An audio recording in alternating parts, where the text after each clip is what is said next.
नमस्ते दोस्तों, मैं हूँ दीप्ति। आप सभी का बहुत बहुत स्वागत है।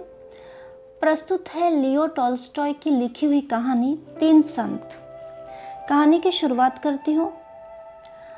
रूस के ऑर्थोडॉक्स चर्च के आर्चबिशप को यह पता चला कि उसके नियमित प्रवचन में भाग लेने वाले बहुत से लोग एक झील के पास जाने लगे हैं।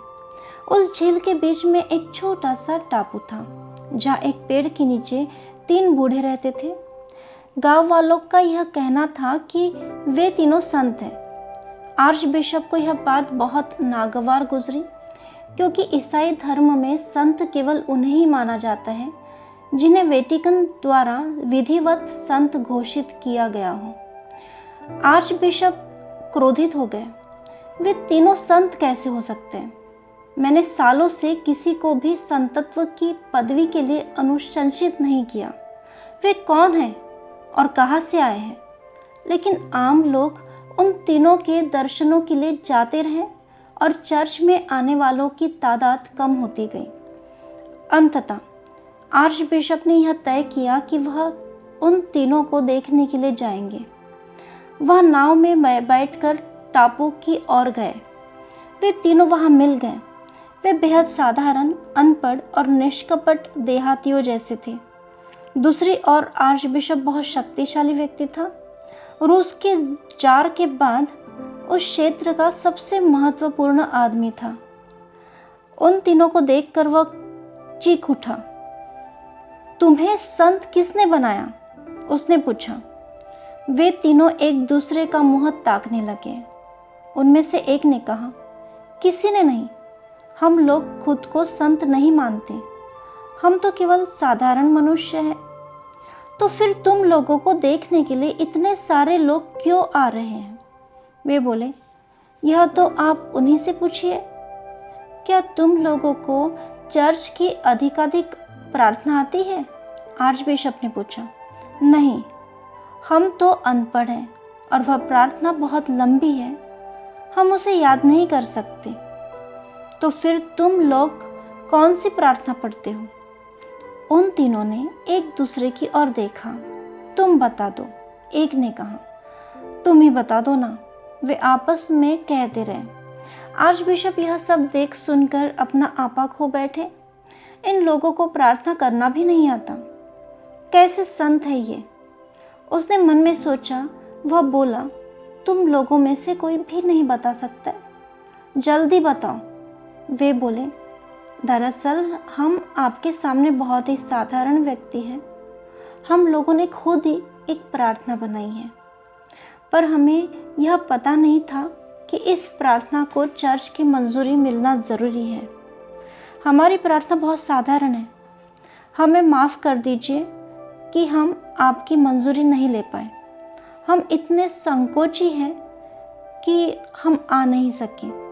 हमारी प्रार्थना है, ईश्वर तीन है और हम भी तीन हैं, इसलिए हम प्रार्थना करते हैं। तुम तीन हो और हम भी तीन हैं, हम पर दया करो। यही हमारी प्रार्थना है। आर्चबिशप बहुत क्रोधित हो गए। ये प्रार्थना नहीं है। मैंने ऐसी प्रार्थना कभी नहीं सुनी। वह जोरों से हंसने लगा। वे बोले, आप हमें सच्ची प्रार्थना करना सिखा दीजिए। हम तो अब तक यही समझते थे कि हमारी प्रार्थना में कोई कमी नहीं है। ईश्वर तीन है और हम भी तीन हैं, और भला क्या चाहिए? बस ईश्वर की कृपा होनी चाहिए। उसके अनुरोध पर आर्चबिशप ने उन्हें चर्च की अधिकाधिक प्रार्थना बताई और उसे पढ़ने का तरीका भी बताया। प्रार्थना काफ़ी लंबी थी और उसमें ख़त्म होते होते उनमें से एक ने कहा, हम शुरू का भाग भूल गए। फिर आर्चबिशप ने उन्हें दोबारा बताया। फिर वे आखिरी भाग भूल गए। आर्चबिशप बहुत झुंझला गए और बोले, तुम लोग किस तरह के आदमी हो? तुम एक छोटी सी प्रार्थना भी याद नहीं कर सकते? वे बोले, माफ़ करें, लेकिन हम लोग अनपढ़ हैं और हमारे लिए इसे याद करना थोड़ा मुश्किल है। इसमें बहुत बड़े बड़े शब्द हैं। कृपया थोड़ा धीरज रखें। यदि आप इसे 2 बार सुना दोगे तो शायद हम इसे याद कर लेंगे। आर्च बिशप ने उन्हें 3 बार प्रार्थना सुना दी। वे बोले, ठीक है, अब से हम यही प्रार्थना करेंगे। हालांकि हो सकता है कि हम इसका कुछ हिस्सा कहना भूल जाए, पर हम पूरी कोशिश करेंगे। आर्च बिशप संतुष्ट था कि अब वह लोगों को जाकर बताएगा कि उसका पाला कैसे बेवकूफ़ों से पड़ा था।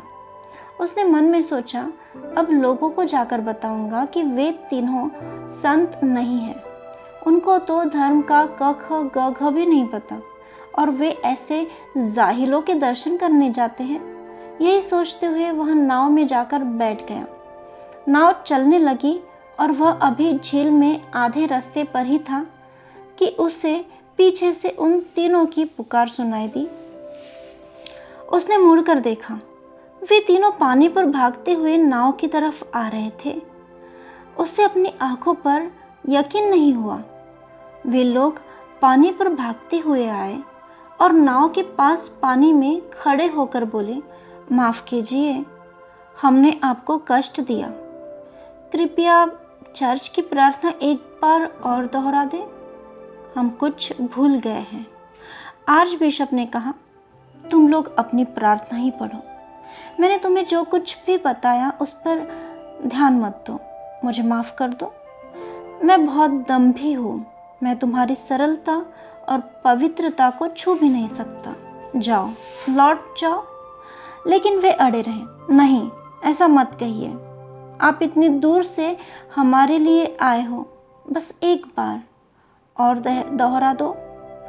हम लोग भूलने लगे हैं, पर इस बार कोशिश करेंगे कि इसे अच्छे से याद कर लें। लेकिन आर्च बिशप ने कहा, नहीं भाइयों, मैं खुद सारी जिंदगी अपनी प्रार्थना को पढ़ता रहा, पर ईश्वर ने उसे कभी नहीं सुना।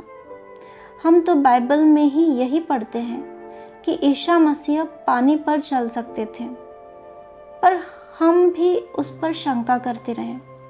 आज तुम्हें पानी पर चलते देखकर मुझे अब ईसा मसीह पर विश्वास हो चला है। तुम लोग लौट जाओ। तुम्हारी प्रार्थना संपूर्ण है। तुम्हें कुछ भी सीखने की ज़रूरत नहीं है। कहानी सुनने के लिए बहुत बहुत शुक्रिया दोस्तों। फिर मिलते हैं एक और नई कहानी के साथ। तब तक के लिए आज्ञा चाहती हूँ। धन्यवाद।